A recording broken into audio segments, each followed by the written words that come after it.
Petroleum मसनूआत की रोज़ाना की बुनियाद पर कीमतें मुकर्रर करने का आगाज़ हो गया है। हाई स्पीड डीजल की कीमत में ₹5.71 फ़ी लीटर इजाफा कर दिया गया। कीमत ₹360.06 मुकर्रर। पेट्रोल की कीमत में 35 पैसे की कमी की गई है। नई कीमत ₹315.50 होगी। पेट्रोलियम डिवीजन ने नोटिफिकेशन जारी कर दिया। पेट्रोलियम मसनूआत की रोज़ाना की बुनियाद पर कीमतें मुकर्रर करने का आगाज़ हो गया है। हाई स्पीड डीजल की कीमत में ₹5.71 फ़ी लीटर इजाफा कर दिया गया।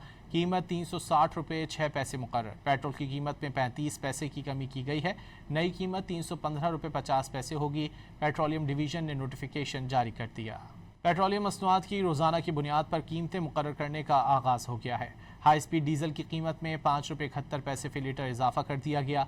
कीमत ₹360.06 मुकर्रर। पेट्रोल की कीमत में 35 पैसे की कमी की गई है। नई कीमत ₹315.50 होगी। पेट्रोलियम डिवीजन ने नोटिफिकेशन जारी कर दिया।